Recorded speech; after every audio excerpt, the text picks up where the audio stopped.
some big themes, and at the same time, I think very, very consistent ones. I'd like to immediately throw one out. You guys, you personify, you embed 18 years experience in the role. You are the brand. But how, when you have a global organization and people become different and they're younger and they're less experienced, how do you connect people across that organization and inspire them personally, your marketing people and the people that deliver the promise every day? What is, if you like, the one or two things that people here that manage other brands can learn from you? Please, microphones.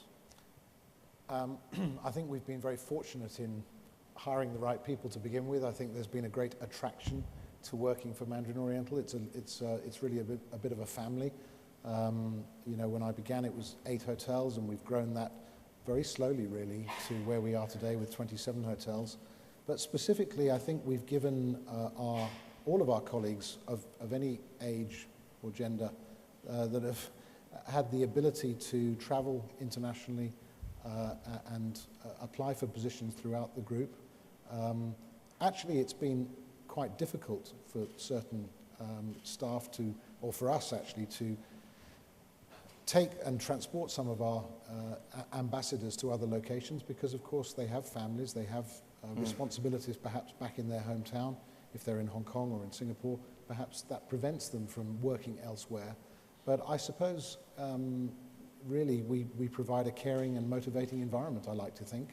I think we're a company that's very much in touch with its colleagues. We have a very, I think we're a very sort of apolitical organization. That politics really doesn't exist very much in our company. And I think there's a great opportunity to engage with the colleagues. And I think that's a function of our size. I think we're small enough to still know everybody. Exactly what you mentioned, how you bring everybody together. Let's make it even more specific and technical.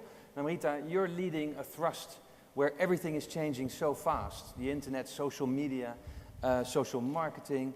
How do you, when you're just keeping pace with everything, how do you manage to keep your colleagues apprised? How do you train them to do what they're supposed to be doing well in such a fast-moving environment? Well, I guess it's a two-pronged strategy. You set out the strategy pretty much from the corporate office, saying this is the roadmap or the plan. This is where we would like to be, and then you extensively engage with them on a regular basis, whether it's through con calls, whether it's physically meeting them up, whether it is doing training sessions on a periodic basis. And there's a lot of emphasis on training because this is a new area.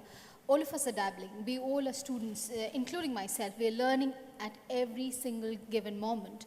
So we've inculcated this culture of giving them flexibility in their local market, saying this is the strategic vision. Now, how this needs to be implemented in your local market is something that you would be most adept at, but we play an active role in sort of walking along the path with them.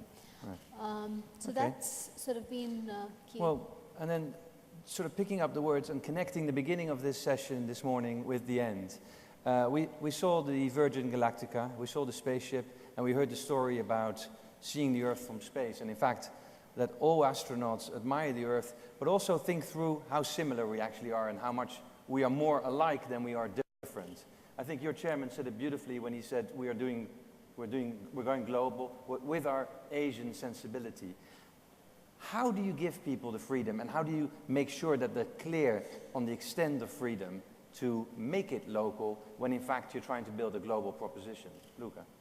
Well, I think we as a Banyan Tree are very lucky because, again, we have very much still the founder and the chairman in charge of the company.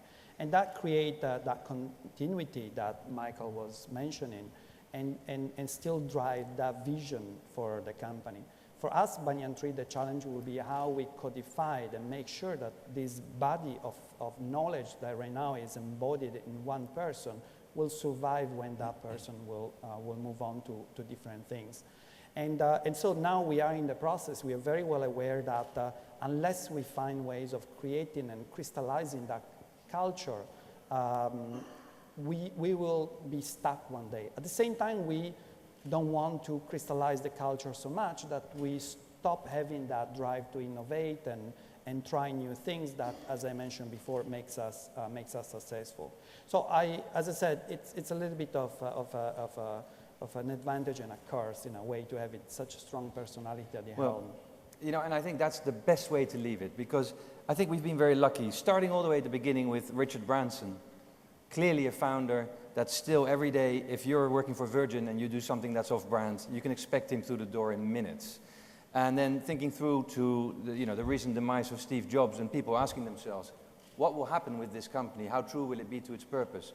I think everybody here in the room feels that as we go global, and particularly in Asia, as companies that are still led by founders grow beyond those founders, or actually the founders pass on to other activities or just to other places, how do we codify the global brand in such a way that we maintain that global leverage, the global power, and we learn from each other, and at the same time that local relevance?